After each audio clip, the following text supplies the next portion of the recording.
Ya está funcionando entonces.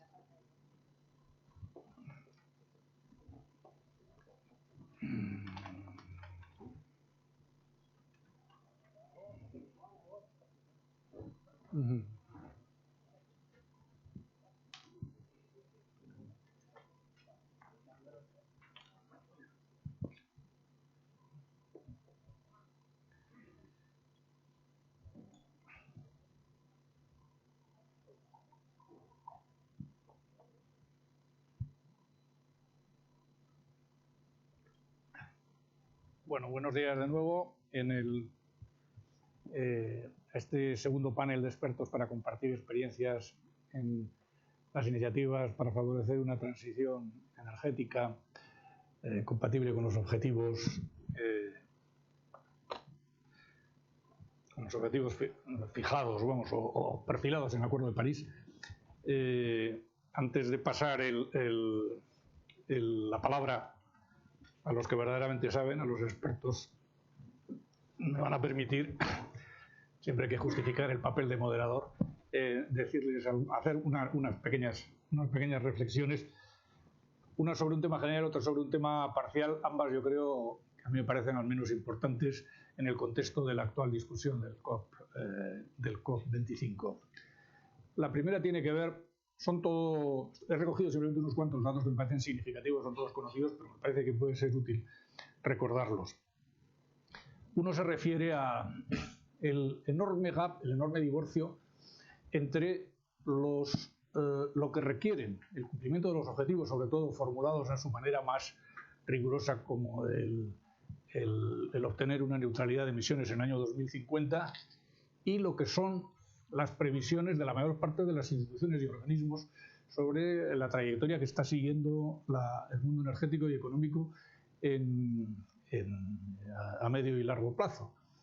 De hecho, lo que pasa es que, claro, ahora nadie dice que hace previsiones. La Agencia Internacional de Energía lleva mucho tiempo diciendo que ellos no hacen forecasting, que lo que hacen es backcasting, ¿no? Entonces, viene a ser lo mismo de siempre, solo que no se comprometen. Yo defino una serie de escenarios y para llegar a un determinado destino, pero yo realmente no estoy haciendo previsiones. Bueno, eso es una forma de hablar. Claro, se hacen previsiones a medio y largo plazo. Y lo que se ve es que las previsiones que se realizan en la mayor parte de las instituciones en el horizonte 2050 están alejadísimas sobre lo que requiere digamos, lo que requeriría alcanzar las medidas para alcanzar los objetivos en 2050. Ya se sabe, digamos, que la suma de todos los planes nacionales comprometidos todavía en el Acuerdo de París conducirían a temperaturas superiores a 3 grados centígrados, pero es que para alcanzar 1,5 grados les voy a dar algunos datos que ya los conocen ustedes, pero simplemente recordarlos para ver cuán lejos estamos de una trayectoria consistente con la transición energética requerida. Por empezar solo por la Unión Europea. La Unión Europea hoy parece ser que se va a aprobar al menos una serie de medidas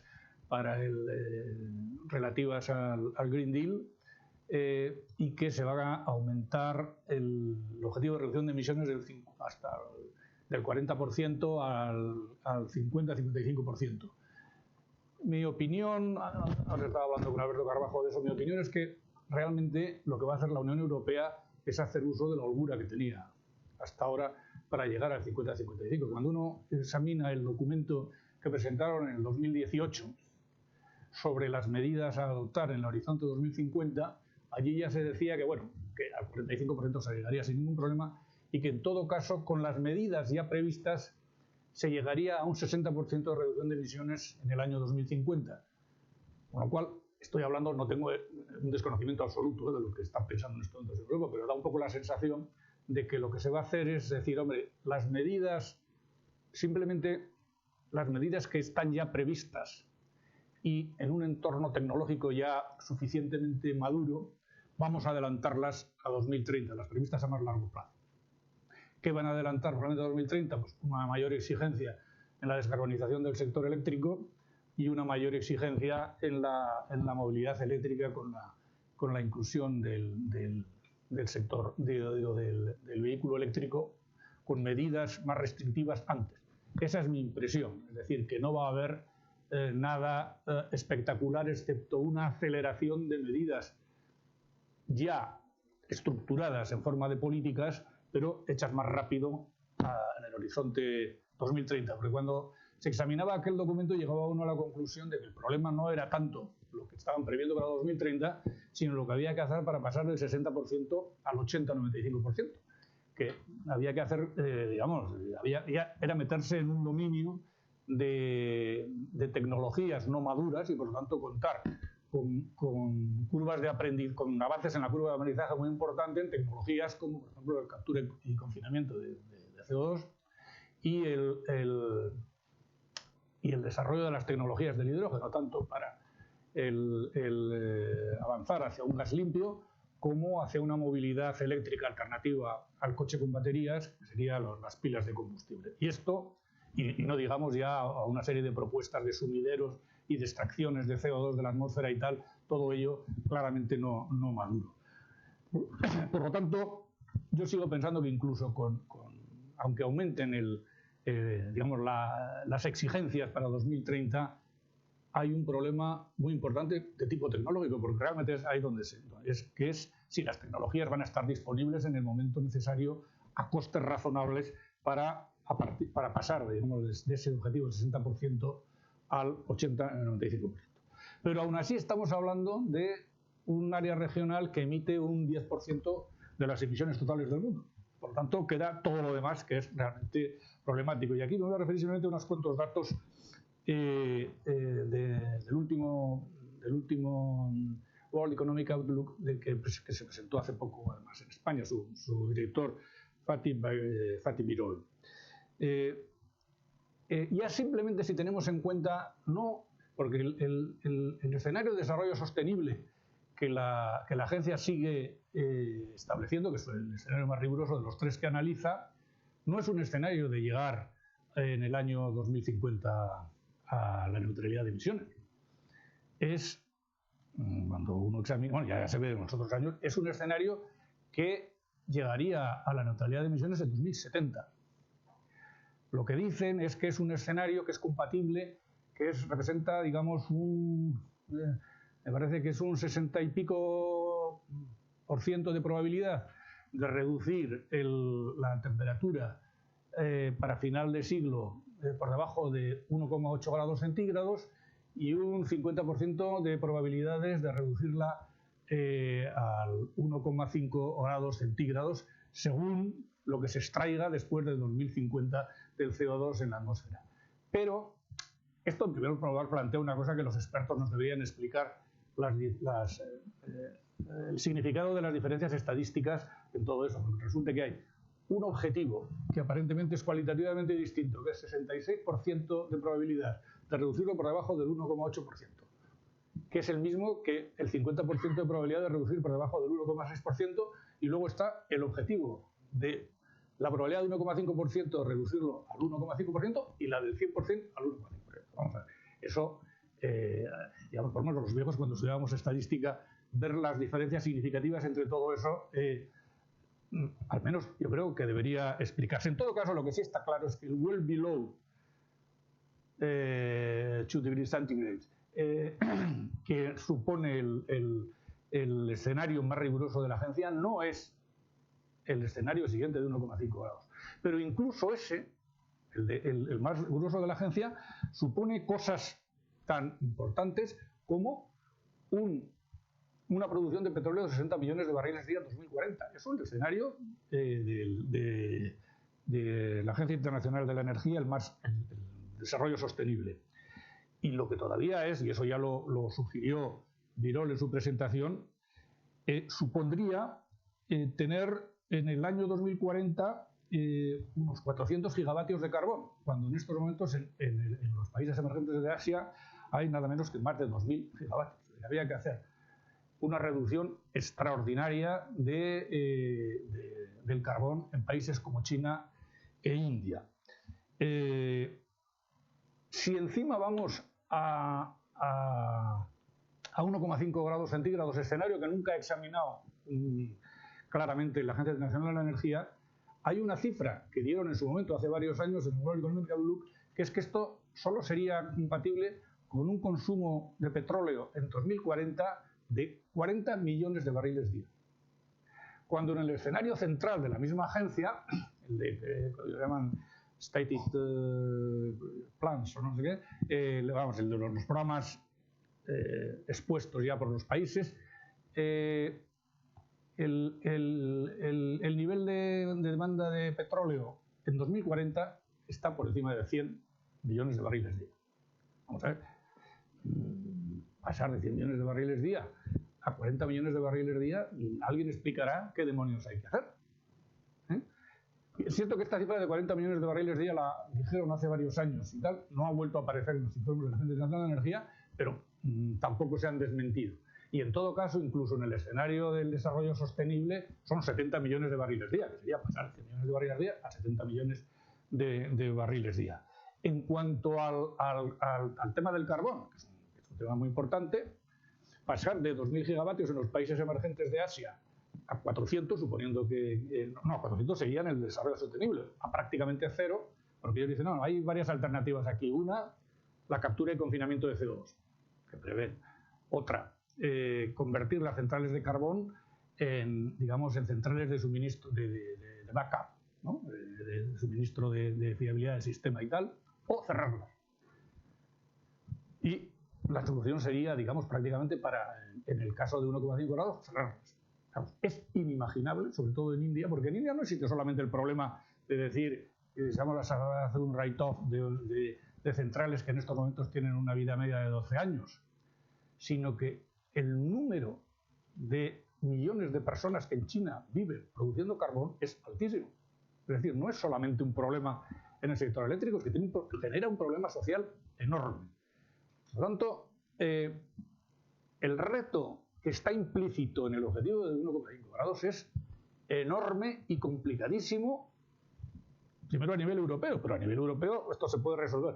A nivel mundial es muy difícil, porque hay dos países, Estados Unidos, aunque tengamos a Trump, esperemos que no, digamos, otro mandato, pues entre que los estados, las empresas y las ciudades van en otro sentido contrario, y que los precios relativos del gas y del carbón tienden a hacer una sustitución de carbón con gas, es menos preocupante. Pero China y sobre todo India es extraordinariamente preocupante. Entonces, ahí hay un problema geopolítico sobre cómo administrar esto de una manera que tenga en cuenta al mismo tiempo los objetivos y el realismo, digamos, político de algunas de estas medidas, pues es muy importante. Y aquí entra también lo de una transición justa. La transición justa no es solamente entre grupos sociales de un país. La transición justa implica un reparto de cargas entre países justo. Nadie sabe muy bien qué significa eso, pero hay que planteárselo. Y los países emergentes lo van a plantear. Primero porque van a decir, oigan, miren ustedes, los responsables de la concentración de CO2 en la atmósfera son ustedes, no nosotros. Y segundo, en un país como India, que va a tener problemas políticos terroríficos en los próximos 20 años, le vamos a decir, no, usted cierra todas sus centrales nucleares o les pone captura y confinamiento de CO2, que todavía es una tecnología que no está madura, cierra sus centrales de carbón, porque si no, o sus minas de carbón, y lo van a aceptar. No lo van a aceptar. Porque incluso en el caso de China dicen, no, China se ha comprometido a tomar medidas medioambientales las que le afectan políticamente, que son contra las partículas, las emisiones de CO2 y las emisiones ¿cómo se llama? Pero la de CO2 se ha comprometido en lo que tiene de correlación con eso, ¿no? La verdad, políticamente no tiene muy poco interés. Y ya simplemente para terminar, que me he extendido demasiado, y sobre todo que esto, Pedro Linares ha publicado hoy un informe sobre el desarrollo del artículo 6 del Acuerdo de París, que esto es un tema endiablado. Como no sé lo que ha escrito, yo voy a decir mi opinión, pero como esto el que sabe de verdad es él, luego contará lo que tiene que decir. A mí, la verdad, me parece muy complicado llegar a un acuerdo en la coordinación de los mecanismos de captura y confinamiento de CO2, entre otras cosas, por los problemas que ya plantean en cada lugar donde se está puesto en práctica el mecanismo de captura y confinamiento de CO2. En teoría es el modelo óptimo, desde el punto de vista de eficiencia. Es el que fija una cantidad y donde los derechos de emisiones de CO2 se asignan en función del valor que cada uno le da a esos derechos de emisión. Por lo tanto, nada que objetar. ¿Qué pasa? Que luego pues, no funciona. O funciona defectuosamente, como tenemos la experiencia en Europa. ¿Qué pasa? Que los precios, como en Europa, son muy variables y además tienden a estar en lugares extremos. En el caso europeo, en el punto más bajo. Es decir, que no coinciden con lo que serían las estimaciones que todo el mundo tiene en la cabeza del coste social de las emisiones de CO2, que son en torno a $40. Hay muchas estimaciones, pero no se puede decir, $40 tonelada de CO2. Entonces, ¿qué hacemos? Como hemos hecho en Europa. Bueno, pues lo que vamos a hacer es reducir el CAP, el perfil del CAP, y luego poner un fondo de estabilidad que nos permita ir manejando más o menos para que los precios sean como deben ser. Pero claro, si el objetivo es que los precios sean como deben ser, ¿por qué no fijamos un precio directamente? En lugar de tener un sistema con unos costes de transacción muchísimo más altos, como el sistema del cap and trade. El sistema, otros expertos lo que dicen, bueno, todo lo que vamos a hacer es poner un collar, es decir, ponemos un techo y un suelo, de manera que no se nos pueda ir excesivamente, pero bueno, a veces se trampas en el solitario. Y dice, hombre, si ponemos un collar suficientemente estrecho, lo que estamos haciendo es fijar un precio, prácticamente, ¿no? O hacer lo que hicieron los británicos, poner un suelo. Pero entonces, finalmente dice, bueno, ¿para qué estamos montando algo cuyo objetivo es un precio que se puede lograr fijando un impuesto a través de un mecanismo que no ha funcionado, que no ha dado una señal clara para inversiones de periodo largo y que por lo tanto no, de alguna manera no ha servido? Luego además yo hace poco he visto un artículo de Borenstein, Bola, analizando la experiencia de California, y claro, ellos también dicen que ahí hay un problema con el cap and trade, es que fijamos una oferta de derechos rígida, pero una demanda que depende de factores absolutamente inciertos, como ha pasado en Europa, es decir, el crecimiento económico, no sé qué, es decir, que el business as usual de la emisión de emisiones es muy incierto, y eso lleva los precios o muy hacia arriba o muy hacia abajo. Entonces también hablan ellos de la posibilidad de un collar.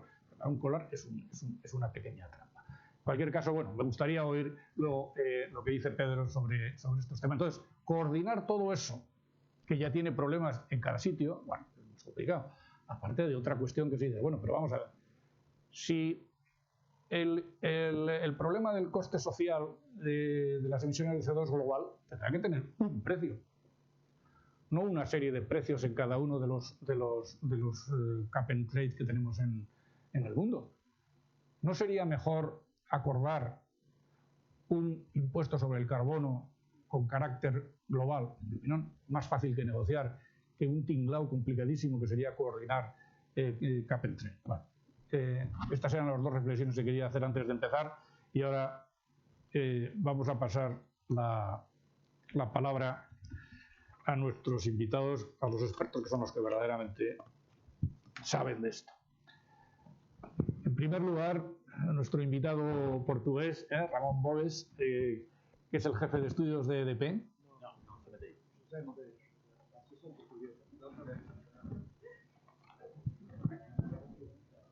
¿También venía de Portugal? Perdón. Bueno, perdón. José Medeiros, secretario general de APREN. Perdón, José.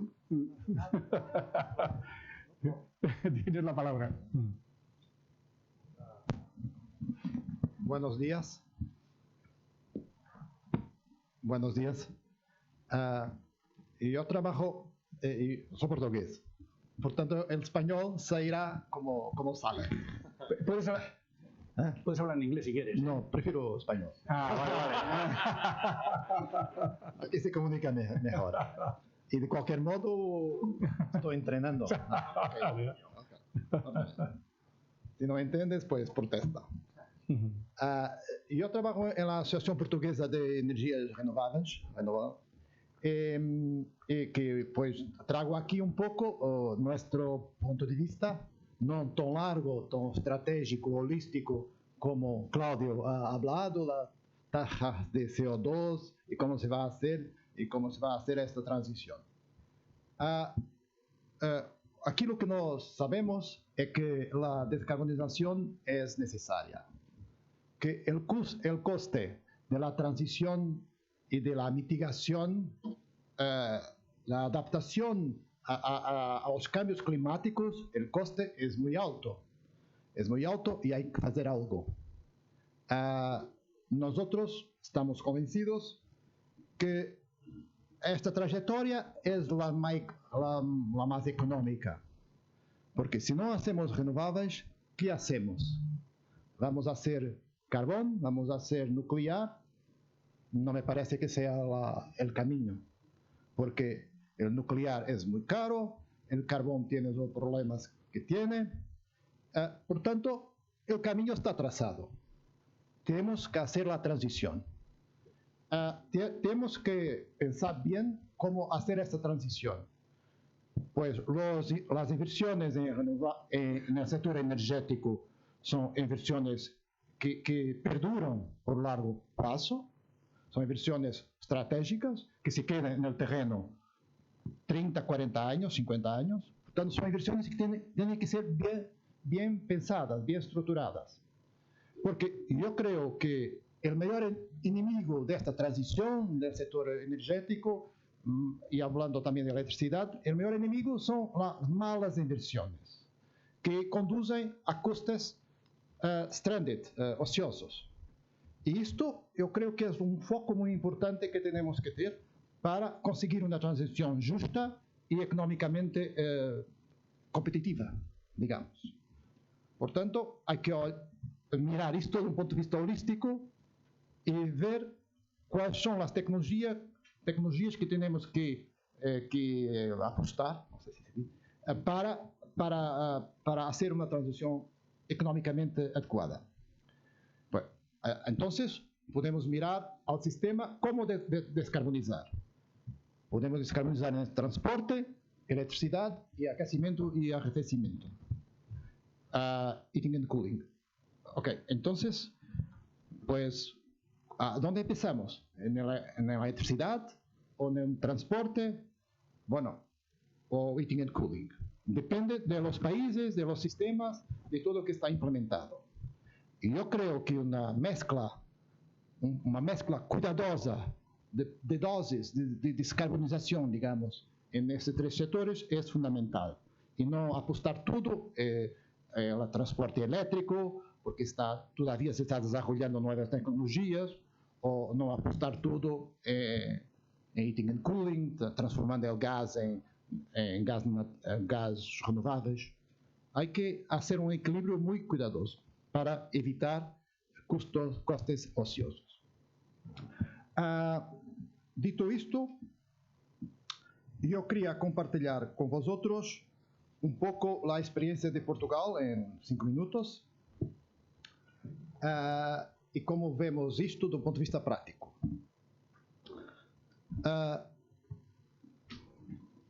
Ok, vou passar aqui um tópico que tinha para ser um pouco mais rápido. Nós outros, em Portugal, temos uma história de renováveis em eletricidade relativamente ampla. Havemos começado com a hídrica, início do século XX. Depois, havemos cambiado para a eólica. E temos, hoje em dia, temos 25% de nuestro abastecimiento eléctrico provém de la eólica, que es un valor relativamente alto en términos mundiales y europeos. Tenemos días, no llegamos a los valores de Dinamarca, mas tenemos días que el supply de eólica satisfaz el 75-80% de nuestro consumo, que es un valor muy alto.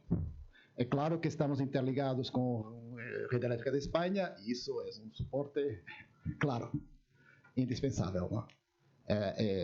Hablamos de nosotros, mas gostaria más de hablar en términos ibéricos, era más equilibrado, todo esto era un planeamiento, era más justo y más técnicamente más verdadeiro.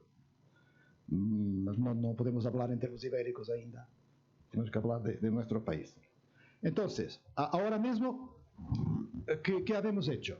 Ok, la solar PV está con los precios cada vez más bajos, entonces es la altura propia de invertir en solar PV, en solar fotovoltaico.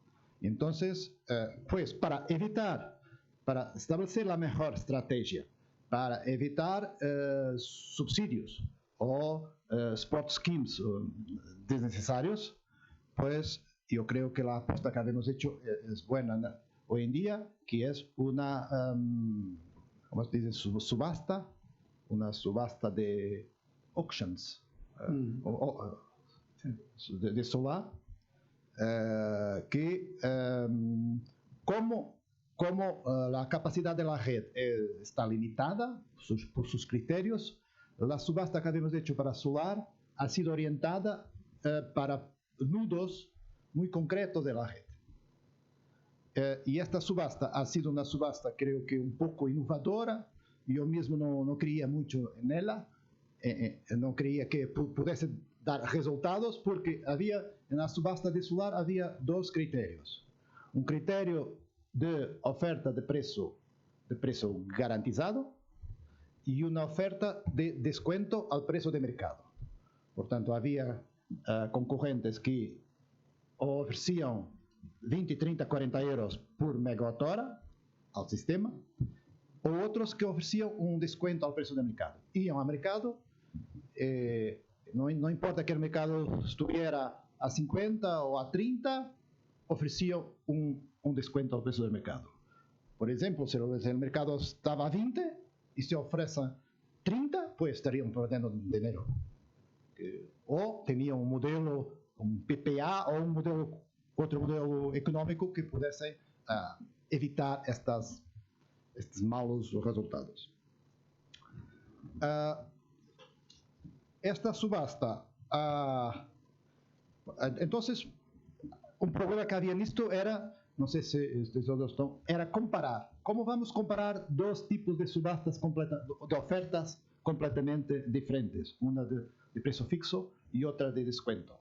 Entonces, habíamos desarrollado un modelo que pudiese comparar las dos ofertas de precio fijo con descuento a precio de mercado. Esta subasta se ha desarrollado muy bien, no ha habido contestaciones judiciales y ahora los resultados están ya salido y han conducido a precios muy bajos, como creo que todos lo saben, ¿no? Esta subasta se baseaba en precio PSBit. Si uno ofertaba un precio, era ese precio que llegaba. El contrato ha sido por 15 años, garantizado por 15 años. Hay que pagar un bond, una garantía relativamente elevada, que es 10.000 euros por megavatio al inicio y más 50.000 cuando el proceso de licenciamiento esté terminado. Por tanto, total, los participantes tienen que pagar 60.000 euros por megavatio para tener la licencia de producción. El tiempo para terminar el proyecto es también relativamente corto, de acuerdo con nuestra opinión de asociación y con los desarrolladores o promotores. Es de 30 meses o 36 meses, 30 meses para todos los procesos que no necesitan de proceso ambiental detallado, que no precisan 30 meses. Los que precisan de proceso de estudio de impacto ambiental detallado, 36 meses para tener las cosas en operación. Si no, a cada paso que no cumplen los procedimientos, tiene una penalización financiera. Teníamos 1.400 megavatios en concurso, en subasta, y los participantes han sido de 10.000 megavatios. Por tanto, ha habido una liquidez grande en esta subasta. Hemos tenido 9 participantes por cada, en media, en términos medios, 9 participantes por cada nudo de la red. Y al final teníamos 24 nudos a concurso, en subasta, y estos 24 lotes o nudos han sido distribuidos por 14 compañías que han ganado el proceso. Del total de 1.400 megavatios en concurso, se han atribuido 1.300. Ha habido un pequeño grupo de 100 megavatios que no ha sido ningún concurrente se ha candidatado. Es interesante ver que la mayoría de los participantes han preferido un precio garantizado. Cerca de 1.000 megavatios en precio han sido atribuidos en precio garantizado y cerca de 300 megavatios han sido atribuidos en descuento al mercado, precio del mercado. Y al final de lowest bid, tanto la oferta más baja de precio garantizado ha sido de 14,76 euros por megawatt. The lowest bid. The average bid en precio garantizado ha sido de 20,95 euros por megavatio hora. Esto ha sido los valores finales de precio garantizado. Cuanto a la otra alternativa, que era el descuento al precio de mercado, el descuento máximo ha sido de 26,75 euros. La oferta más elevada de descuento. La oferta media ha sido de 21,35 euros. La oferta media. Por tanto, al final, el precio medio de esta subasta en Portugal, digamos 21 euros, alrededor de 21 euros. Nosotros, pues todo el mundo se ha quedado muy sorprendido con estos resultados. Nosotros como asociación estamos hablando con casi todos los promotores. Sí, y para comprender, tentar, bueno, esto es, vosotros han mismo ofertado ese valor, crean, van a construir, ¿cómo van a construir? ¿Cómo se van a financiar? Bueno, las respuestas son positivas. Creen que el mercado portugués es seguro, creen que se va a desarrollar más, que, desde el punto de vista estratégico, querían poner como se dice en español, poner una piedra, entrar en el mercado, y por eso probablemente han arriscado un poco más. La expectativa es que esto se va a construir dentro de los plazos determinados. Muchas gracias. Perdona el intercambio, Ramón le pido también. Os intercambio. Bueno, no, ya sé, algún tipo de afinidad existe, por lo tanto, no es tan grave el error. Una pregunta simplemente, José. ¿El compromiso regulatorio cuánto es? 15 años. 15 años. Gracias. Y después, nada se dice más. Yeah. Después de 15 años, la central puede continuar a producir. De acuerdo, gracias. Pasamos entonces la palabra a Claudio Sivak, el presidente ejecutivo de Generadores de Chile. Y ahí sí que tenemos un intercambio transatlántico. Muchas gracias, Tocayo. Efectivamente, la invitación era hablar de la experiencia del otro lado del Atlántico y evidentemente estar a este lado del Atlántico por las razones que estamos, en la COP25, es en primer lugar un especial y muy sentido agradecimiento a España. Pero que yo no sé si ustedes dimensionan el grado de agradecimiento que tiene Chile a lo que hicieron. Y en términos de país, de lo que significó acoger la COP, la situación que estamos viviendo como país, pero también en lo impresionante que hicieron. Fijaron un nuevo benchmark en cómo se arma una COP en 3 semanas. Entonces, por donde se le vea, agradecimientos a Arcadio Gutiérrez, que generosamente me ha invitado a compartir con ustedes acá, y partir con algunas cosas curiosas. Compartimos, aparte del idioma, espero que no haya nadie que en inglés que esté dejando fuera. La presentación, traje una presentación en inglés que pueden después descargar y puedo compartir, pero voy a hablar en castellano, creo que me sale más fácil. Compartimos otras cosas y que las compartimos en ambos lados del Atlántico. Estamos compartiendo un panel de hombres y veo que eso es tradición. Pero para tranquilidad de los chilenos, tranquilidad aquí de los españoles. Ayer estuve en un panel de Harvard con 6 personas de la Universidad de Harvard y también era un panel de hombres. Entonces, y eso tiene que ver en parte con lo que estamos viviendo en materia de equidad en Chile. Yo creo que la discusión y la crisis que hemos vivido en Chile tiene que ver con desafíos de equidad, y yo quiero traer una nota de esperanza de tu introducción, porque también escuché ayer la presentación, y contarles un poco del caso de Chile y levantar un poco la mirada. Y quiero, tengo creo que 10 minutos, y voy a tratar de ir muy rápido. Y partir de algo que tiene que ver con conectar la discusión climática con la realidad de las personas. Para aquellos que están en Santiago es una ciudad rodeada de montañas, y el 50% de los chilenos, tanto de Santiago hacia el sur, viven expuestos a niveles de calidad del aire malos. Santiago es el transporte, en el sur es la leña húmeda, y eso causa 4.000 muertes prematuras al año, más del doble de los muertos en accidentes de tránsito, pero no son noticias como los accidentes de tránsito. Razón principal, la leña, como húmeda en particular, que además deforesta. ¿Y por qué? Porque es una situación de pobreza, tiene que ver con acceso a energía de mala calidad, y estamos hablando de objetivo de desarrollo sostenible en materia energética. Claramente el acceso a energía de calidad es una discusión, sobre todo en países de desarrollo todavía, o desiguales, como el caso de Chile, súper desafiante. Miren que el 86% del material particulado fino que hay en nuestras ciudades viene de la leña.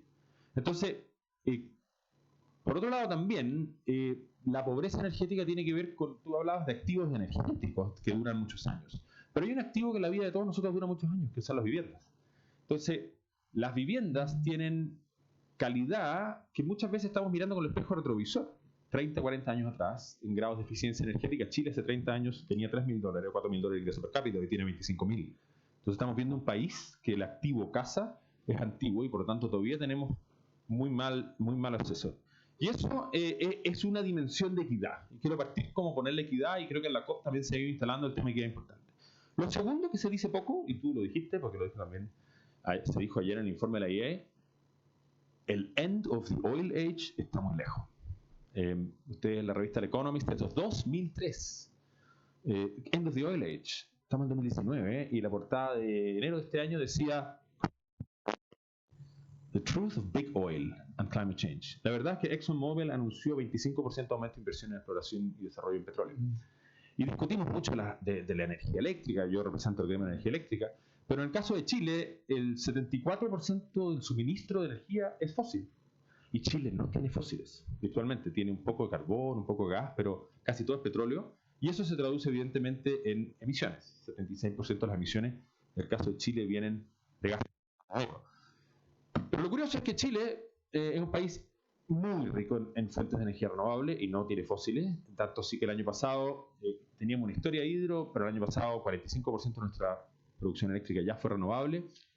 Hemos sido rankeados, esto fue el 2018, el 2019 fuimos rankeados segundo país más atractivo del mundo, y quiero referirme al final del... No tiene tanto que ver por tener renovables, tiene que ver con otras cosas. Las inversiones que hoy se invierten, o sea, nadie hoy día en Chile invierte en otra cosa que no sea renovables virtualmente. Veo acá Iberdrola, que está terminando una central eólica. Nosotros, de hecho, ayer me compartí con la gerente general, que es mujer. Yo creo que soy poca en Chile, nuestros directores son todos hombres también. Tenemos a GPG, una empresa que es socia de nuestra asociación. Nosotros somos 3 empresas de nuestra asociación de generadoras eléctricas, y todas básicamente están invirtiendo en renovables, y eso es hoy día las portadas de los diarios. Y estamos recuperando esa tradición renovable. Hasta los 90 éramos 60% hidráulico, y estamos verdaderamente viviendo ese punto de inflexión a partir de la década pasada, y que la inversión en viento y sol en los próximos 10 años van a estar entre 8 a 16 gigawatts. Esto vamos a hacer entre 8 a 18 mil millones de dólares en inversión en eso, y nos van a llevar al 2030 a tener 43% de energía renovable variable, solar, fotovoltaica y eólica, lo cual presenta un desafío de flexibilidad.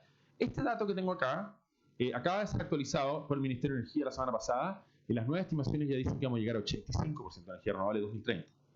Entonces, en esta esperanza, que además hemos podido anunciar un retiro del carbón. Y el retiro del carbón, tal vez no a la velocidad de acá, porque Chile 40% todavía es carbón hoy, pero básicamente acá vamos a acelerar y hay un compromiso firmado de retiro de carbón al 2040, pero ya en los próximos 5 años se van a retirar 1,3 gigawatts de los 5 gigawatts, que palidecen frente a los 2.000 que tú mencionas, obviamente. Yo ya miraba 5 y veo 2.000, bueno. Pero además estamos comprometiéndonos como país en algunos elementos alineados con la ciencia. Primero que nada, nuestra NDC tiene los 4 componentes alineados con la ciencia: un PIC emisiones 2027, reducción al 2030, un carbon budget definido y además neutralidad 2050. Y somos, entiendo yo, el primer país emergente que está inscribiendo en vía legal, a través de una legislación, la carbono neutralidad a través de ley. Ahí está la lista de países. Hay una verdadera carrera mundial por el Net Zero Emission 2050. Y por lo tanto, ¿cómo vamos a llegar a la carbono neutralidad? La carbono neutralidad básicamente va a ser 2 componentes. Uno, sostener nuestros bosques. Chile tiene una fuente importante de captura. Discutimos pocas veces de la fuerza que tienen los bosques. Y por otro lado, una trayectoria entre la línea base, que si seguimos como estamos, y todo el abatimiento que tenemos que producir, donde el sector energía se lleva el 55% de ese abatimiento, sector generación eléctrica, lo demás arriba, renovables y retiro del carbón, el transporte, que es el mayor oportunidad de aquí a 2050 en reducción de emisiones, la industria, los edificios, las casas, todo lo que podemos hacer en materia de eficientar y dejar de usar combustibles fósiles en casas, y también obviamente la minería, que es una industria muy relevante en Chile. ¿Qué es lo que nos va a llevar a eso? Y esta es la buena noticia para los que están en la industria de la producción de energía eléctrica. No sé por qué dice value ahí, pero en esencia, lástima que no está el dato final, pero el dato de la estrategia de carbono neutralidad de Chile va a exigir más que duplicar la electrificación del país.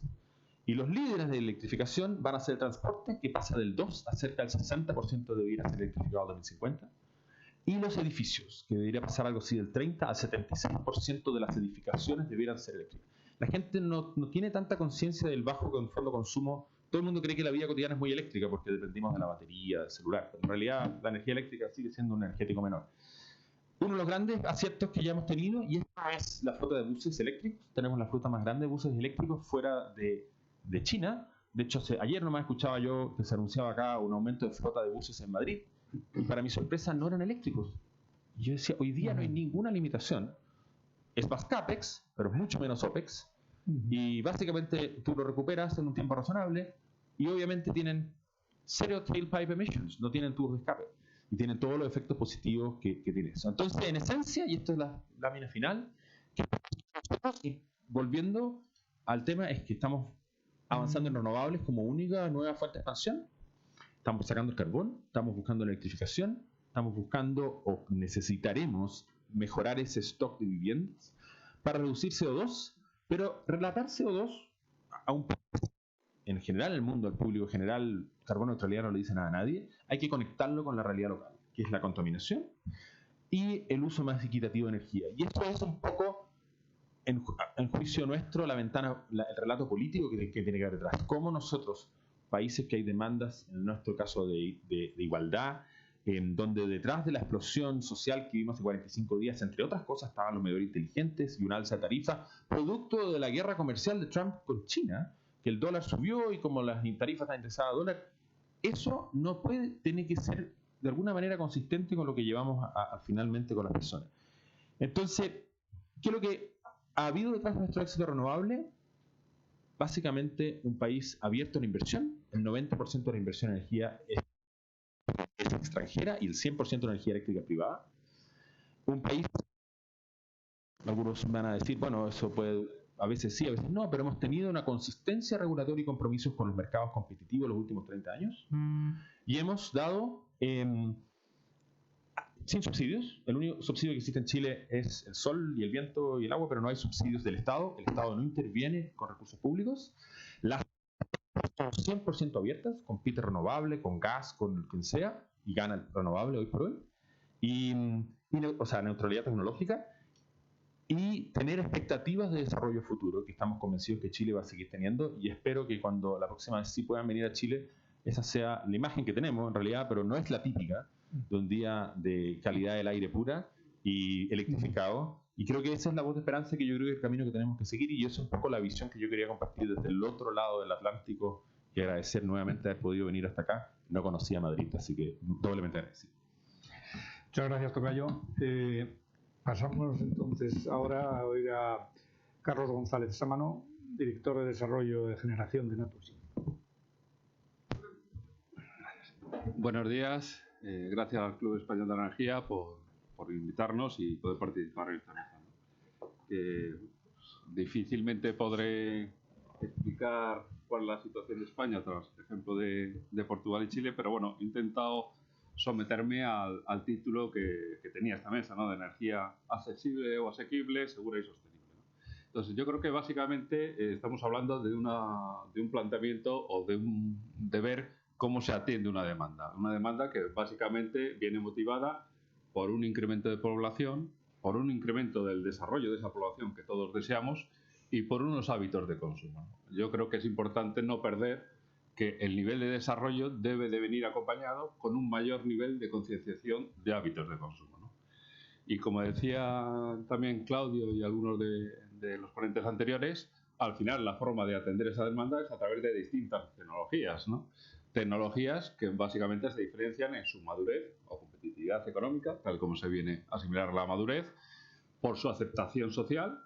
No olvidemos que puede haber tecnologías que son competitivas, pero que desde el punto de vista social no son tan bien aceptadas, y por los valores que aportan a la estabilidad del sistema, porque en el fondo también nosotros lo que buscamos como consumidores es tener seguridad en el suministro, ¿no?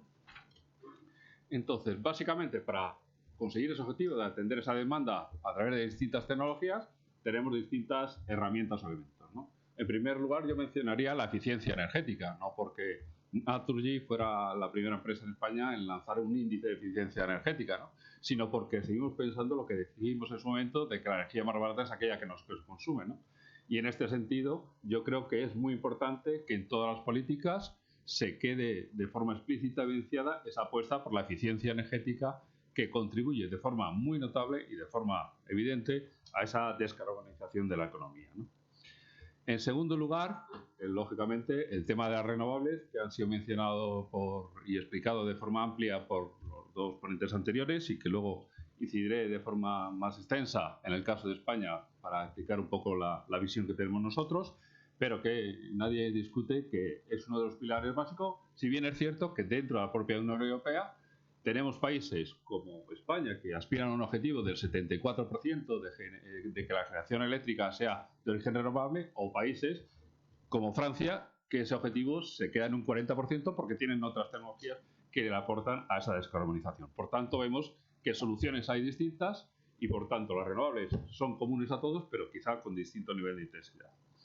En tercer lugar, se ha hablado, yo creo también, y todos compartimos, la necesidad de esa electrificación de la economía, si bien es cierto que en un tránsito donde yo hablaría quizá más de descarbonización de la economía. La electrificación no puede ser de forma rupturista o inmediata, y porque esa electrificación, y lo ha explicado muy bien Claudio, pues se centra fundamentalmente en la parte de transporte, en la parte de edificios y en la parte de industrias y comercios, ¿no?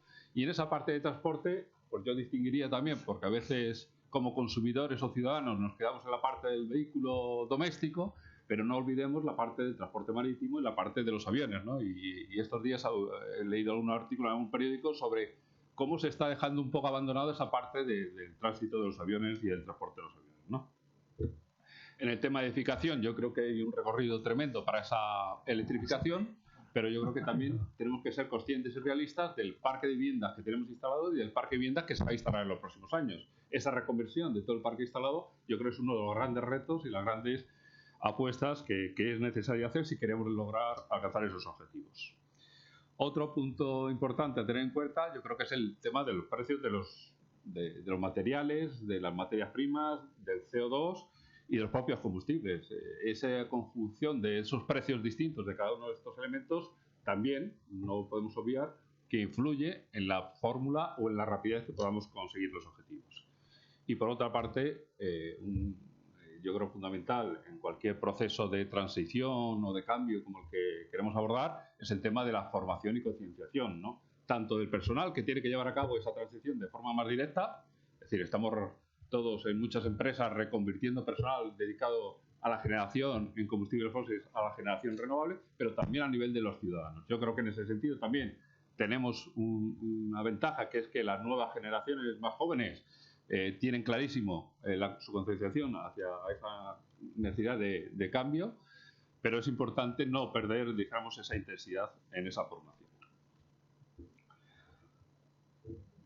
Una vez vistos los elementos, yo creo que es importante también determinar cuál es la forma de trabajo que tenemos que tener para alcanzar esos objetivos y cuál es el entorno que sería favorable para alcanzar esos objetivos, ¿no? Entonces yo creo que uno de los pilares básicos es que todo este proceso, esta transición, se haga mediante un diálogo y trabajo entre los agentes del sector, ¿no? Al final, a veces se puede pecar por tomar decisiones que no han sido totalmente corroboradas o coordinadas o al menos informadas a todos los agentes que hay en el sector, ¿no?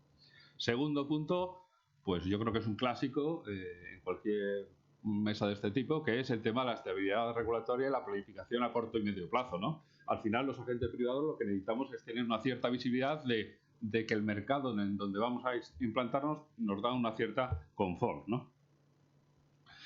Luego, también, como tercer punto, una coherencia normativa, ¿no? Es decir, yo creo que todos compartimos el inmenso reto que supone poner de acuerdo a tantos países distintos, pero es que si miramos más en el caso español, primero deberíamos tener una coherencia normativa y ponernos de acuerdo entre las 17 autonomías que tenemos, ¿no? Porque a veces cuando estamos desarrollando renovables vemos cosas bastante distintas, ¿no? Otro punto para mí importante es el tema de los escenarios energéticos que sean ambiciosos pero creíbles y además actualizables. Es decir, la tecnología nos está dando soluciones que van cambiando en el tiempo y que es necesario incorporarlas en su momento adecuado. Y por tanto, esos escenarios no deben ser algo estático o inamovibles. Y en el fondo lo que estamos diciendo es que queremos ir hacia una transición, pero no hacia una ruptura, y donde todas las energías que puedan aportar en un determinado momento, pues tengan esa opción, ¿no? Y ya para terminar y acomodarme al tiempo que se me había dado, un poco hablar de nuestra visión sobre el tema de las renovables en España, ¿no? Al final, yo creo que las renovables básicamente se apoyan en dos elementos: el apoyo social, la concienciación social y su competitividad económica. Es decir, ya quedado atrás el tema de las subvenciones, las primas, como bien mencionaba antes Claudio, y al final esos son los dos grandes vectores que están impulsando el desarrollo de las renovables, ¿no? Pero yo también destacaría un tema que al menos en España es diferencial, que es que esa generación nueva renovable que se está instalando en España se está instalando en un mundo más rural, donde realmente se aprecia de forma extraordinaria esa creación de empleo y esa aportación de rentas a ese territorio más desfavorecido. Y yo creo que eso es un elemento también que apoya el desarrollo de las renovables. ¿Cuáles son los retos? Básicamente, los retos yo creo que son compartidos en cualquier país, que es cuál es el modelo de mercado de ingresos que van a tener esas nuevas potencias renovables que están instalando y el efecto del defensor de precio, ¿no? Hoy leía una noticia de que por primera vez en el Reino Unido ha habido precios negativos por la gran aportación de la eólica. Segundo tema, la integración en las redes, tanto en las actuales como en las futuras, y ver qué redes son necesarias.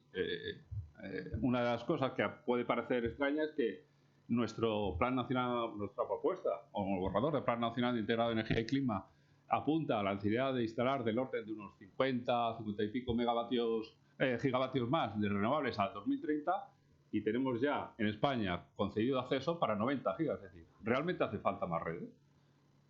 Si creemos que esos 90 gigas son reales, ¿no? Y por otra parte, en un entorno donde ese desarrollo de las renovables tiene que convivir con unas mayores exigencias ambientales, que puede parecer una contradicción, pero que es una barrera para el propio desarrollo de las renovables, ¿no?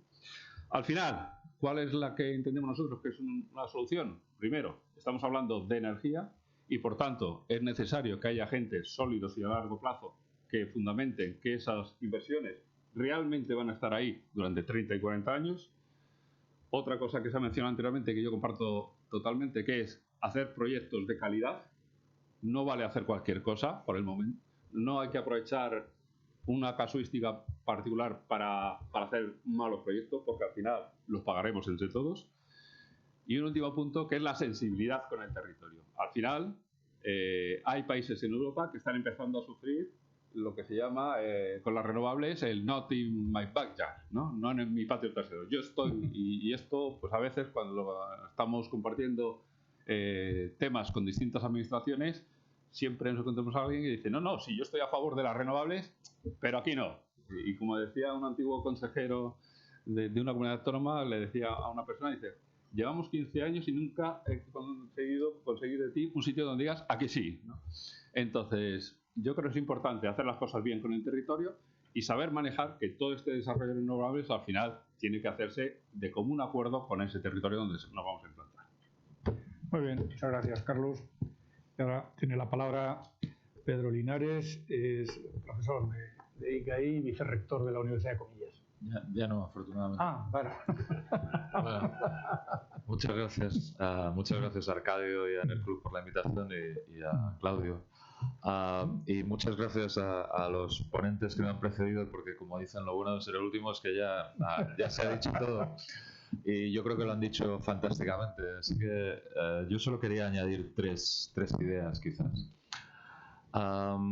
La primera es que en el contexto que se ha estado hablando fundamentalmente alrededor de las renovables y también de la eficiencia energética, yo creo que estas experiencias compartidas entre a los dos lados del Atlántico e incluso más allá, ¿no? Porque yo creo que es importante ser consciente de que la innovación es una cuestión global. La innovación ya no se produce en los países, ni siquiera en las regiones como Europa, sino que la innovación se está produciendo actualmente en múltiples lugares del mundo y se comunica a gran velocidad.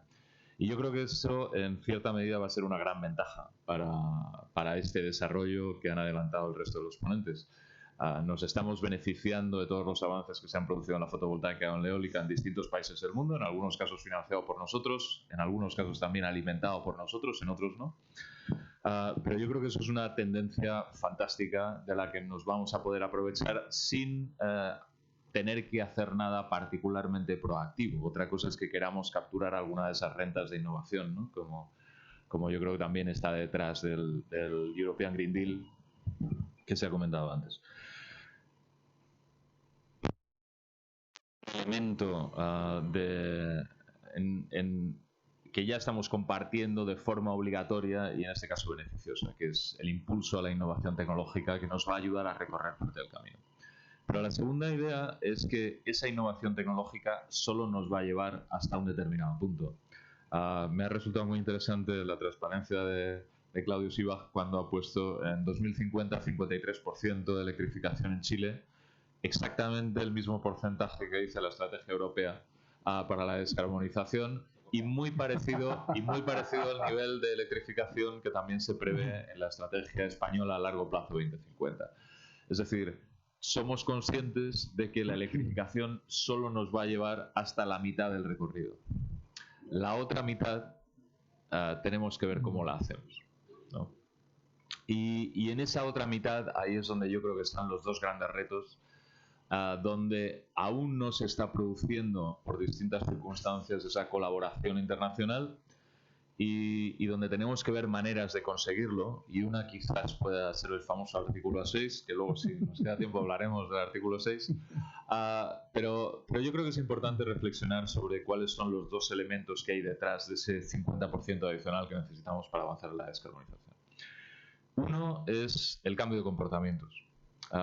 Como digo, la electrificación, el cambio tecnológico nos va a ayudar en una parte, pero hay otra parte, cualquiera de las estrategias que vemos de descarbonización, que está asociada a la eficiencia energética y al ahorro, al cambio modal en el transporte, por ejemplo, a la mayor eficiencia de las viviendas, esas directivas europeas que quieren que vayamos a viviendas o edificios con consumo cero. Eso no es solo tecnología, eso es cambio de comportamiento. Y ese cambio de comportamiento ahora mismo no sabemos hacerlo.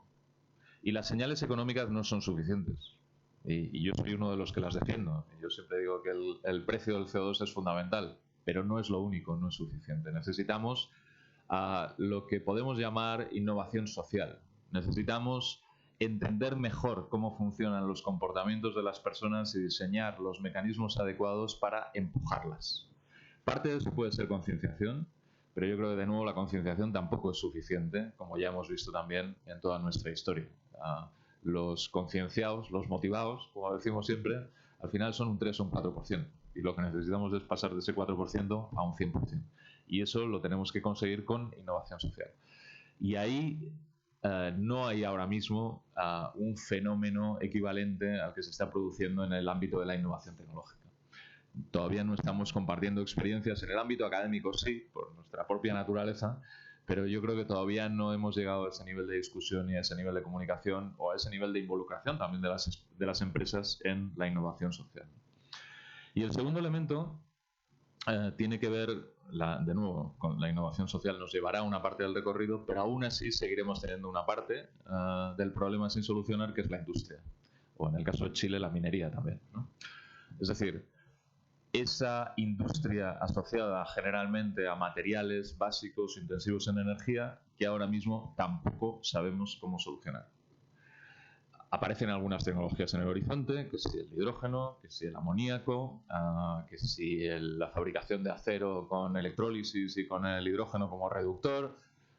Tenemos varias ideas, pero esas ideas no están fluyendo igual que están fluyendo las renovables porque no están en la misma situación de desarrollo.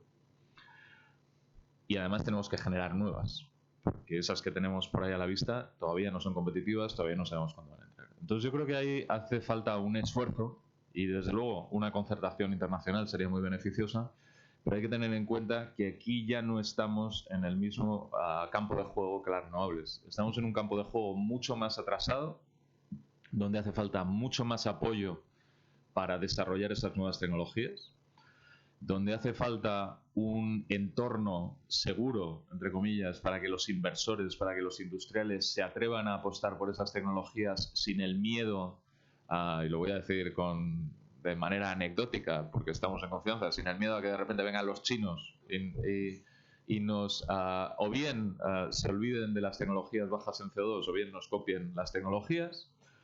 Y por tanto, hace falta una política inteligente, industrial y de innovación que permita ir desarrollando esas tecnologías y además irlo haciendo en un marco de cooperación internacional, donde si Europa quiere liderar ese desarrollo tecnológico es fantástico para los que vivimos en Europa, pero a la vez tiene que cuidarse de ir dando las señales apropiadas para que el resto de los países se apunten a ese carro y vayan avanzando en la misma dirección, ¿no? Yo creo que ese es uno de los retos fundamentales para mí, yo lo llevo diciendo ya unos años, para mí el fundamental cuando miramos a 2050. Yo siempre digo también, cayendo en la anécdota, que esto del sector eléctrico está chupado. Y bueno, pues depende de los plazos, ¿no? Evidentemente no para mañana, pero es el menor de nuestros problemas. Nuestros problemas es qué hacemos con la industria y cómo conseguimos esa colaboración internacional para desarrollar las tecnologías que nos hacen falta si queremos mantener ese nivel de consumo del que hablabas, ¿no? Otra cuestión, por supuesto, es el desarrollo de la economía circular, que también tendrá que tener un papel importante, y plantearnos que en algún momento tendremos que bajar nuestros consumos, manteniendo, por supuesto, el nivel de bienestar, porque afortunadamente el nivel de consumo no va linealmente asociado con el nivel de bienestar. Tendremos que buscar otras maneras de mantener niveles de bienestar sin depender tanto del consumo de materiales, porque a la vez esto a lo que nos está llevando es a los problemas de cambio climático y otros problemas asociados, ¿no? Yo creo que con esto completo un poco lo que se ha dicho. El artículo 6, si queda rato, luego hablaremos. Vale, muchas gracias, Pedro. Bueno, antes de pasar la palabra a las personas del Front Row, ¿alguien del público quiere hacer alguna pregunta a los panelistas? David. Una pregunta y un comentario. Empezando con un comentario a Pedro. Para empezar con la colaboración internacional sobre el desarrollo de la tecnología, no hay que hablar de los chinos como si ellos están robándonos, porque son ellos que están desarrollando la tecnología, que tienen interés en no pasarlo a nosotros. Entonces ahora es cuestión más bien de colaborar con los que están adelantándonos. Segundo comentario, una pregunta, señor del Portugal, pero no me acuerdo el nombre. Es, Sí. ya no lleguen a tanto.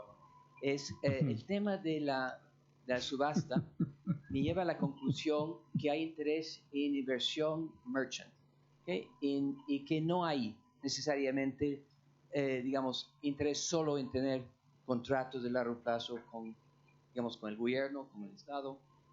Entonces me gustaría, y que además, que si no me equivoco, el descuento tiene que ver con tener derecho, acceso al sistema. Entonces hay una especie de entrada, de derecho a entrar en el sistema. Entonces que me pregunto si en el mercado ibérico, si realmente ahora hace falta las subastas para tener contratos fijos, o si estamos entrando en un contexto donde el coste de las renovables ha bajado tanto que las empresas sí están dispuestas a tomar la iniciativa sin este tipo de garantía. José. Sí. Bueno, tanto en Portugal como en España hay muchos inversores, promotores que van a merchant, quieren solamente la tarifa de mercado. Porque dar un descuento es peor que ir al mercado. Los que han conseguido tarifas de mercado, que son, digamos, casi 2.000 megavatios de solar que han ya garantizado una tarifa de mercado, están en este momento, están construyendo sus centrales y van a competir y van a estar en el mismo mercado otros que han dado un descuento de 20 euros. Esto es una situación muy injusta, o no sé cómo esto se va a regular en Portugal al final. Como decía al principio también, el sistema eléctrico es complejo, investimentos a largo plazo.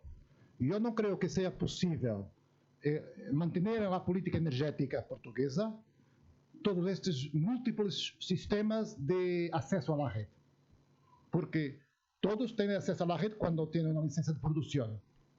Entonces, ¿cómo vamos en el futuro? Que queremos un sistema bien estructurado, a costos mínimos, y que tenemos que hacer un mix equilibrado entre solar, eólica, hídrica y otras tecnologías que hagan el soporte de seguridad, inercia, etcétera, control de tensión, etc.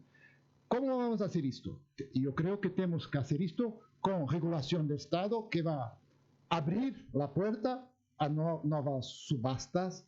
No importa qué método de las subastas, mas tiene que ir el Estado a decir, precisamos de 1.000 megavatios de gas sintético, gas natural y gas renovável. Precisamos de una potencia más de baterías para asegurar la estabilidad de la red o algo. Yo creo que tiene que ser el Estado a hacer esto y no va a ser más el mercado que va a sostener esto, porque el mercado es muy instable y los precios son muy volátiles y yo no creo que esto sea una política estructurada de futuro. Gracias. Ahora un momentito, Pedro, ¿quieres hacer algún comentario sobre los chinos? Sí, por supuesto. Hombre, yo había dicho que lo decía de manera anecdótica y porque estamos en confianza. En cualquier caso, una precisión. Yo creo que tienes razón, David, en que los chinos, por ejemplo, están liderando el desarrollo de las baterías, pero en industria no. En industria, por ejemplo, los primeros desarrollos de la producción de acero descarbonizada los está haciendo Thyssen, no los chinos. Entonces, es un campo que todavía está por desarrollar. Y precisamente por eso yo creo que es un campo en el que deberíamos poner las condiciones adecuadas para que ese desarrollo se produzca en las condiciones apropiadas de compartir los beneficios a nivel internacional sin entrar en las guerras comerciales y en todas las historias que ya nos conocemos. Pero gracias. Un pequeño comentario también sobre los chinos, que es, aparte de las baterías y de los paneles, van a adquirir el liderazgo en energía nuclear, porque tienen previstos más de 300 gigavatios nuevos de nuclear antes del año 2040 de inversión, cuando ya tienen unos costes declarados, al menos, digamos, unos Levelized Cost of Electricity declarados en la agencia, en la NEA, que son más o menos la mitad que los que tenemos para la tercera generación en Europa. Con 300 gigavatios más, aunque fuesen tontos, la curva de aprendizaje les puede llevar. Todo esto podemos decir, bueno, da igual, porque como en Europa, en Estados Unidos, la energía nuclear va a ir decreciendo, sí, pero en los países emergentes no va a ir decreciendo. Entonces, el impacto geopolítico que va a tener el liderazgo cuasi absoluto, compartido en parte con Rusia en el tema de la energía nuclear, más el efecto, digamos, desde el punto de vista del control de la proliferación, etcétera, este es un tema que en Europa estamos mirando para otro lado, excepto en Francia quizás, y en el Reino Unido, que son los dos países que tienen armamento nuclear, pero en mi opinión, desde el punto de vista geopolítico, es un tema extraordinariamente central.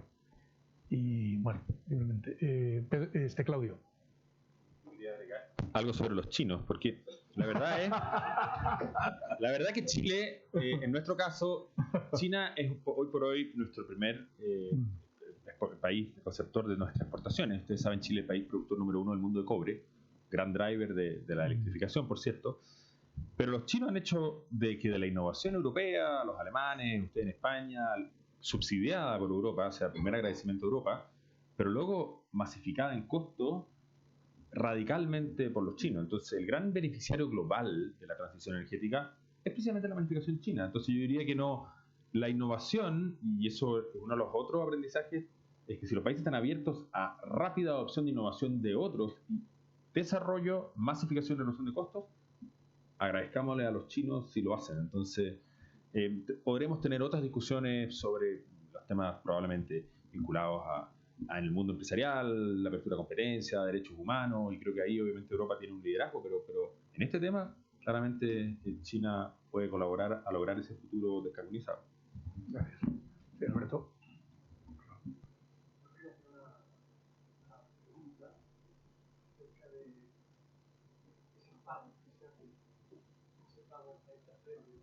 Más 50.000 euros en las subastas en Portugal. Dos cosas. Entiendo que es como un derecho de acceso a la red. Por lo tanto, ya sé que habrá otras renovables que no han tenido que hacer ese pago. Por lo tanto, tendrán que acreditar algún tipo de licencia o autorización. Pero a lo mejor es una medida que a lo mejor es difícil de implantar en España, pero me parecería razonable para evitar el problema que tenemos de exceso de peticiones que luego no se materializan y que lo que hacen es desarrollar un mercado especulativo de derechos de acceso.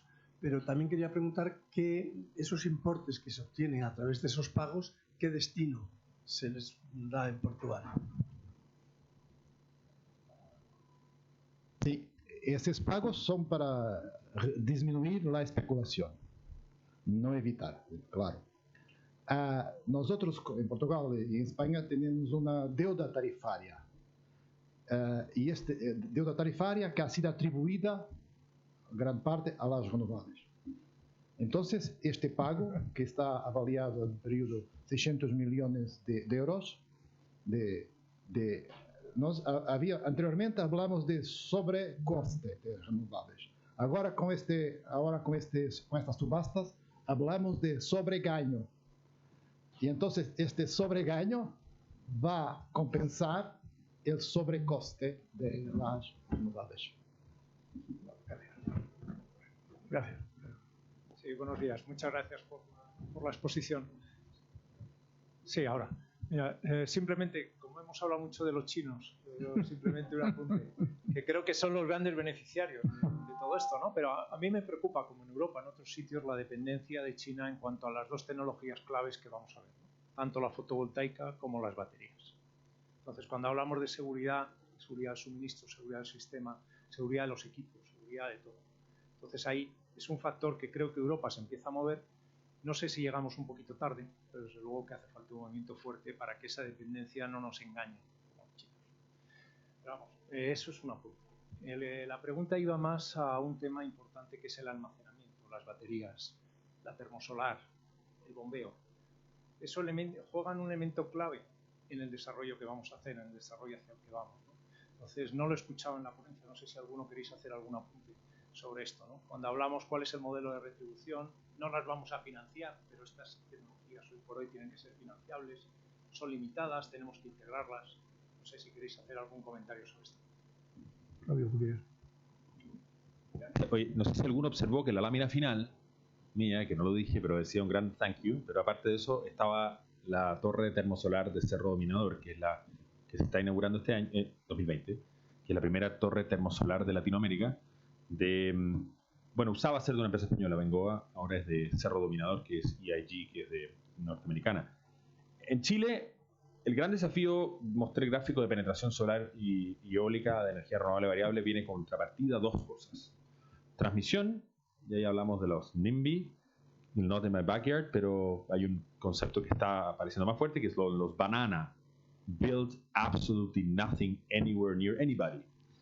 Eso es el tema de transmisión, que es un desafío complejo, Chile flaco y largo. Pero en el tema de almacenamiento, lo otro que surge es lo que en realidad no es el almacenamiento per se, sino que lo podríamos decir flexibilidad. Y la flexibilidad termosolar es una. Nosotros hay otro proyecto que es un proyecto de almacenamiento Pump Storage en la costa Salado, que tiene además el primer proyecto que recibió fondo de 60 millones de dólares del Fondo Verde del Clima, que es un Pump Storage de 600 metros nivel salado.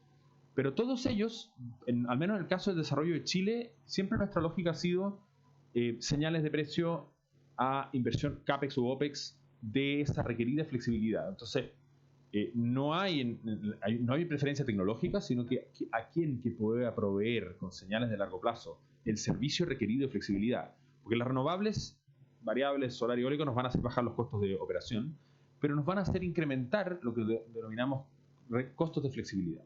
Y si esas tecnologías, para qué decir adicionalmente battery storage, donde Chile tiene la producción de litio, hoy por hoy más grande del mundo, pero no producimos litio, pero no baterías, lamentablemente, también va a ser una solución. Pero el mix, hoy día baterías ya están, ¿no? Hace 10 años operamos baterías para flexibilidad carbonera. Vamos a salir de ahí, ahora estamos complementándola con hidropasada. A lo que quiero decir es que la respuesta almacenamiento es tan diversa que la respuesta más que yo veo es señales de precio adecuadas en operación e inversión para que cualquiera de estas alternativas responda a la necesaria flexibilidad que te exige la incorporación de renovables variables. No sé si es muy compleja, pero en el fondo creo que eso es la mejor solución que podemos dar, sobre todo volviendo al punto de Pedro. La innovación de mañana y los costos no somos capaces de predecirlo. Cada nuevo informe nos va anticipando un futuro distinto. Entonces, al menos esa es la aproximación que estamos teniendo desde Chile. Bueno, un momentito sobre el tema de almacenamiento. El problema del almacenamiento es si, aparte del almacenamiento, de hecho en el PNIEC me parece que hay previstas 6.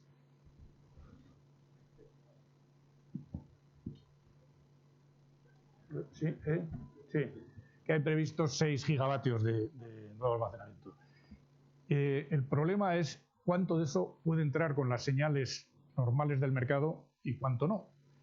Porque el almacenamiento, una parte muy importante de sus márgenes van a provenir del arbitraje de precios en el mercado al por mayor. Con un mercado al por mayor que a la velocidad de entrada de las renovables va a tener precios medios cada vez más bajos, la diferencia entre picos y valles también se va a reducir. Por lo tanto, esa parte del negocio de almacenamiento se va a reducir. Y quiere decir que la parte más importante va a ser la oferta, como decía Claudio, la oferta de firmeza y flexibilidad, que puede venir tanto del almacenamiento clásico de lo bombeo como del almacenamiento distribuido a través de agregadores o lo que sea. Y eso, en estos momentos, con el actual estado de avance en la curva de aprendizaje de las baterías, es dudoso que entre. Al menos hay un estudio de la SAR sobre los levelized costs del almacenamiento, donde viene a decir que, excepto en el caso de instalaciones industriales y comerciales de tamaño, el resto no es una inversión que da TIRs razonables. Entonces, pues bueno, eso en España se va a plantear, porque luego la termosolar no es una tecnología de almacenamiento. Utilizar la termosolar como tecnología de almacenamiento es matar moscas a cañonazos. Entonces, ya de por sí es caro, si encima eso en lugar de... Bueno, en fin, no entremos en la cuestión. Por lo tanto, yo creo que el problema es, la prueba del 9 sería decir, oiga, miren ustedes, la entrada será, tanto si es un almacenamiento clásico de bombeo como un almacenamiento distribuido, es si con las señales de los mercados de energía, de firmeza y de flexibilidad entran, pues entran, y si no entran, pues no entran. Entonces habrá que habilitar un mecanismo de ayudas como el que se ha hecho con las renovables, para lo cual, bueno, pues habrá que darle vueltas, como se hace.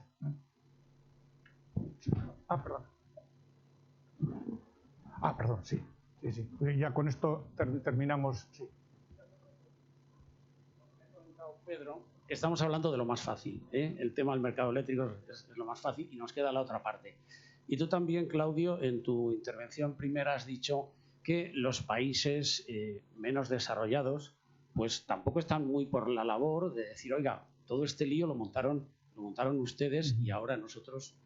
yo puedo poner otra visión del otro lado del Atlántico, que es México, por ejemplo, donde, bueno, pues el gobierno mexicano dice, oiga, ustedes han montado este lío, pero yo voy al petróleo. Esto de las renovables lo paro y yo voy al petróleo porque lo tengo y lo quiero sacar. Entonces la pregunta es, ¿qué le puede ofrecer el mundo desarrollado a los países no desarrollados que tienen retos de una dimensión mayor y que además están mucho más retrasados? Estamos hablando de un país que tiene, bueno, pues 117 millones de habitantes y 3.500 kilómetros de frontera con Estados Unidos. Y bueno, ¿qué hacemos con estos países que tienen que ayudar al contexto global, pero que ellos dicen, bueno, es que aquí esto yo no lo he montado, ¿eh? Entonces, el escenario del mercado eléctrico, yo estoy de acuerdo con Pedro que es lo más fácil, pero ¿qué le puede ofrecer Europa y qué le puede ofrecer los países más desarrollados a los países menos desarrollados para llegar a ese pacto? Hago un comentario. Quiero hacer. Bueno, pues si no, yo creo que ejemplaridad, tecnología y financiación. No se me ocurren muchas más cosas. Digo, por parte de Europa. Y ya pasamos al front row. Empezamos ahora sí por Ramón Bóves, el jefe de estudios, Chief Economist de EDP. Tienes la palabra, Ramón. Muy bien, gracias, Claudio. Bueno, el planteamiento es famoso. Vale, sí, gracias, Claudio. Bueno, el planteamiento es cómo conseguir un modelo energético sostenible, ¿no? El famoso trilema de tener un modelo, pues, sostenible medioambientalmente, que sea competitivo económicamente y que dé seguridad de suministro. Hay cierto consenso, ¿no?, en que la solución pasa un poco por la electrificación de la economía. Puede uno pensar que lo diga un representante de una empresa eléctrica, pues es un poco interesado, pero no, parece que es un poco el camino, porque es la manera de introducir las renovables en el sistema y por la forma de mejorar la eficiencia, con lo cual pues parece que este es el camino. El PNIEC en España ha marcado esa electrificación, ¿no?, que fija duplicarla a 2030. Estamos en un 21% y se habla de un 42% en 2030, con un 74% de procedencia renovable, y llegaron casi a triplicarla al 70% en el 2050, con prácticamente todo ello con energías renovables o no emisoras de CO2 en 2050. Claro, entonces lo primero que se plantea es, si queremos electrificar la economía, pues lo que no podemos poner son trabas a la electrificación, ¿no? Y en ese sentido, el usuario eléctrico, el consumidor eléctrico está pagando, digamos, a través del recibo, pues toda la política energética y de acción por el clima en España. Entonces yo creo que es un primer punto a tener en cuenta, que debería hacerse más competitiva es la electricidad, porque es uno de los puntos débiles. Luego también presenta, digamos, ciertas incertidumbres en cuanto a la cobertura de la potencia de demanda. Ahora mismo, ese escenario a 2030 que se plantea en el PNIEC, aunque habla también de, pues, esos 7 gigavatios de potencia de almacenamiento, tiene algunas dudas en cuanto a lo que son, pues, la seguridad de suministro, ¿no? De hecho, el índice de cobertura baja bastante. Ahora mismo estamos en un escenario de sobrecapacidad y podemos tener algún problema en cuanto a esa cobertura de las puntas de demanda, con lo cual parece necesario, para dar estabilidad al sistema, pues, que haya una potencia de respaldo. Entonces, con los diseños actual del mercado, no parece que esas tecnologías que dan respaldo, como son las convencionales y demás, vayan a funcionar. Entonces, creo que hay que plantear, pues, mecanismos, señales de precio, como pueden ser las subastas de capacidad o mercados de capacidad, que den realmente ese respaldo a la falta de predictibilidad de las renovables. Aparte, también creo que se requiere flexibilidad del sistema. Se comentó también por Claudio, pues las renovables tienen una cierta intermitencia, con lo cual pues necesitamos de alguna manera mayor almacenamiento, señales de precio que favorezcan el almacenamiento. Necesitamos medidas de gestión de la demanda. Creo que necesitamos en España también quitar los límites a los precios en cuanto al precio de la electricidad, y seguramente también necesitamos bastante más interconexiones que tiene España, ¿no? Pero también las renovables hay que tener en cuenta que tienen un cierto punto de saturación, es decir, que aumentar las renovables por aumentar llega un momento que se satura el sistema, es decir, que lo que podemos conseguir a partir de un cierto nivel es que aumenten los vertidos y no mejoremos la descarbonización, con lo cual parece que hay también un cierto reto tecnológico, aparte de diseños de mercado y de política energética, hay cierto reto tecnológico, y parece ser que las renovables no van a ser solamente la solución, es decir, que se necesitará otro tipo de tecnologías, nuevas tecnologías, el hidrógeno, el power to gas, otras tecnologías que tendrán que emerger para llegar a esa descarbonización final, ¿no? Y por último, y para no repetirme mucho con los demás, o sea, con lo que se ha dicho hasta aquí, que me parece que ya completa bastante el tema, pues se requiere no solamente el esfuerzo del sector eléctrico, sino de otros sectores. Es decir, que solamente con que la descarbonización de la electricidad, de la producción de electricidad, pues no conseguimos. Se requiere pues el transporte, que son los principales emisores, con lo cual yo creo que la movilidad sostenible, la movilidad eléctrica va a jugar un papel importante. Se requiere el sector de la edificación, donde la mejora de la eficiencia, a través de la mejora de aislamiento y uso más racional de la electricidad, pues va a ser muy importante. Se requiere también la industria, que coincido también con Pedro, que es quizá uno de los temas más desafiantes, ¿no? Cómo introducir, digamos, esa descarbonización y esa electrificación en la industria, no resulta del todo fácil. Y yo creo que también se requiere, que nos ha hablado mucho, es una nueva fiscalidad ambiental. Creo que hay que modificar la fiscalidad ambiental, ahora mismo no es la adecuada, y sobre todo ya, para no extenderme más, se requiere, que también lo comentaba Pedro, pues la innovación social, el empoderamiento del ciudadano, que se haga partícipe de toda esta transformación, esta transición energética. Vale, gracias Ramón. Tiene la palabra Marilo García de Endesa. Hola. La verdad es que ya a estas alturas de la charla es difícil aportar ideas muy novedosas.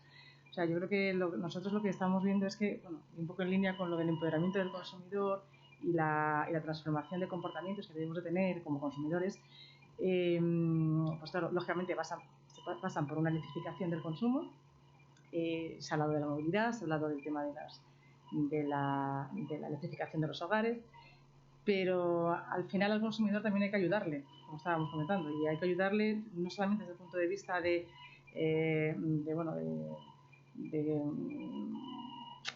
cambiar los comportamientos, cambiar la forma de pensar, cambiar un poco hacerle partícipe, ¿no?, de la necesidad de que su granito de arena es necesario. También hay que darle las herramientas, y esas herramientas son el coste que tiene la factura de la luz. Entonces vemos que en nuestro sistema, por lo menos aquí en España, la factura de la luz está muy cargada con sobrecostes y con impuestos. Este sobrecoste, estos impuestos y tasas, pues casi son el 50% de la factura de la luz.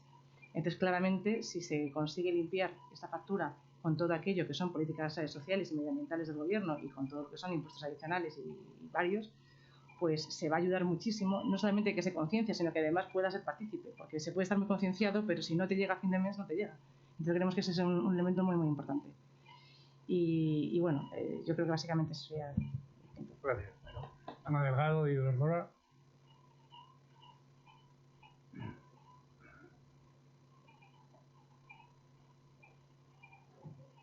Ahora. ¿Qué tal? Bueno, por concretar un poco, porque yo creo que ya todas las ideas y la problemática que tenemos se ha puesto encima de la mesa, puesto que el lema de la COP es actuemos ya, ¿no? Tomemos ya medidas concretas para avanzar hacia la descarbonización. En esta mesa en la que creo que todos estamos de acuerdo que la electrificación es el camino hacia la descarbonización. La electrificación sea posible, eliminando barreras y tomando medidas concretas, ¿no? La primera sería: construyamos lo nuevo compatible con los objetivos de descarbonización. Hemos visto el tema de las ciudades, que es un ejemplo en los que yo creo que la gente sería más proclive a suscribir esos nuevos objetivos y esos nuevos retos. Las nuevas edificaciones no pueden seguir estando alimentadas por combustibles fósiles cuando vemos que los objetivos de recorte de emisiones o de reducción de emisiones, de descarbonización, cada vez son más tempranos y más agresivos, ¿no? Y se van a publicar nuevos objetivos más ambiciosos. Pues tomemos medidas en ese sentido. Las familias, no solo las empresas, las familias también necesitan predictibilidad a la hora de acometer inversiones o gastos a largo plazo en una vivienda, en un vehículo. Ahora mismo pues, están confusos, ¿no? Démosle esas señales que les ayuden a tomar decisiones de inversión en ese largo plazo compatible con los objetivos de descarbonización que nos vienen cada vez más cerca y cada vez más agresivos. Y lógicamente son necesaria esa reforma fiscal, esa limpieza tarifaria, ¿no? Para que todas las energías soporten el coste de la descarbonización. Y además así será más barato descarbonizar a futuro y evitaremos esos activos varados, ese tipo de activos que se van a dejar de utilizar ociosos, que siga creciendo. Gracias, Ana. La palabra a Antonio Canoira, de Naturgy. Sí. Si ya era difícil para Pedro siendo el último, ya sí. Pocas cosas que comentar. Sí, algunas muy importantes. Yo creo que sí que es básico que todo lo que hagamos, como decía hace un momento Ana, que todo el ecosistema, todo el entorno que tenemos, tanto a carácter regulatorio, económico, social, vaya orientado a que todas las decisiones que tengan sean favorables a la descarbonización, en todos los sentidos. Desde las memorias de la ley de tráfico a todas ellas. Y eso es importante para que esa conciencia vaya teniendo una especie de tono de fondo, un bajo, en el cual todas las piezas que se vayan montando en la economía vayan en este sentido. Y yo creo que eso ya está fuera de toda duda. Respecto a la electrificación, parece claro que ahora mismo el papel de la electrificación basada en producción renovable es fundamental para alcanzar los procesos de descarbonización, aunque solo sea el primer 50% y aunque sea facilón. Y yo creo que hay que intentar conseguir dos cosas que yo creo que también se han citado. Una es que se aprovecha al máximo, es decir, hay que evitar en la medida de lo posible que haya vertidos renovables, que todo el potencial que se tiene de recurso renovable y que se puede integrar en el sistema eléctrico lo podamos introducir, lo podamos meter en el sistema. Ahora falta desarrollar sistemas de control más avanzados, sistemas de gestión de la demanda, bombeos, pues todo lo que podamos que se den pasos para intentar integrarlos. Y también, y dado que ahora mismo la mayor parte de la tecnología renovable basada en fotovoltaica y eólica pues no contribuye a la estabilidad del sistema como las tecnologías convencionales que hemos tenido hasta ahora, pues habrá que ver cómo lo ordenamos y cómo conseguimos que no haya ningún detrimento en la seguridad del sistema. Y para esto yo creo que tener potencia firme y flexible, adecuadamente contemplada en los mecanismos de retribución, y no puedo dejar de decir que aparte de los 6 gigavatios, el PNIEC contempla que hay 25 gigavatios de ciclo combinado que funcionan 50 horas. En el año 2025, pues algo habrá que son necesarios, que no me cabe la menor duda. 100 o 150 horas, igual me he excedido, me he venido arriba, son 150 de este técnico. Entonces habrá que ver cómo lo podemos tornar. Y luego también una de las ideas que ha sacado Pedro, el paso siguiente, yo creo que la electrificación se ordenará con una fiscalidad justa, con todo lo que tengamos que tener en marcha, se podrá lanzar. Hay que poner la visión también de los temas de economía circular que has dicho anteriormente y ver también cómo construimos las bases para que se vaya desarrollando. Temas como el hidrógeno, temas como pues el gas de vertedero, un montón de cosas que pues son eficientes desde el punto de vista de cambio climático y que ahora mismo pues no tienen un patrón, un marco regulador que les permita avanzar. Y por último, y como no has hablado del artículo 6, creo que también es muy importante ver cómo desde Europa o los países que tenemos mayor responsabilidad con las emisiones que han venido históricamente y que se trasladan ahora también con carácter global a todos los países del mundo, pues ver cómo canalizamos esos fondos. Yo no sé si el mercado, los MDLs fueron una buena experiencia. Yo creo que igual se podría haber llevado el dinero directamente a los países sin haber pasado por un mecanismo donde había que mirar la línea base, mirar lo que ganabas, lo que perdías, quién lo medía. Pero sí que hay que avanzar, si no es imposible incorporar en el saco o en el tren del cumplimiento al resto de geografías que no son las de los países desarrollados. Nada más. Muchas gracias, Antonio. Ahora tiene la palabra Jalal Chacur de Repsol. Hola, buenos días. La verdad, como dice un amigo mío, es que antoja. Bueno, no hay debate. La verdad es que disponer de energías asequibles, seguras y limpias es clave para el desarrollo de una sociedad sostenible. Y además estos tres factores deben ser tenidos en cuenta para llevar a cabo una transición energética hacia un modelo energético bajo en intensidad de carbono y así mitigar el cambio climático. Ahora bien, ya que estamos aquí hablando de la urgencia o lo más urgente, lo más prioritario y volviendo a lo que mencionó antes Pedro, que la electrificación nos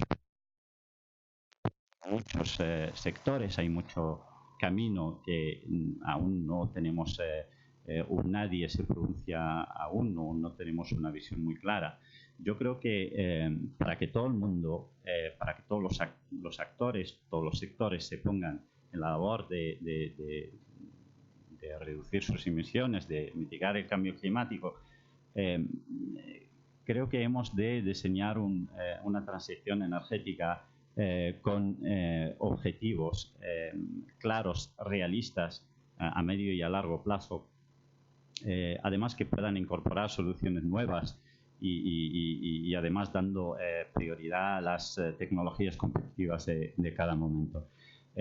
Creo que áreas de acción prioritarias, creo que casi todos los panelistas de una forma u otra las han mencionado, tienen que ver con la gobernanza, la colaboración institucional, tienen que ver con la seguridad y estabilidad regulatoria, tienen que ver también con la competitividad y la transparencia y muy importante, tienen que ver con la fiscalidad, porque un mercado debe contar con incentivos claros y transparentes y eficientes y no cargas impositivas que puedan gravar un sector económico o frenar la competitividad.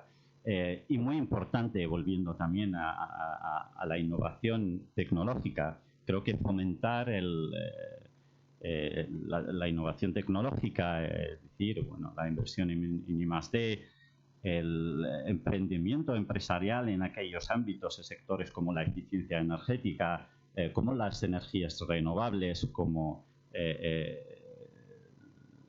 la fabricación de automóviles, la movilidad, las redes, y también en tecnologías nuevas como el hidrógeno y el almacenamiento y captura y uso del carbono, así como el almacenamiento de la electricidad.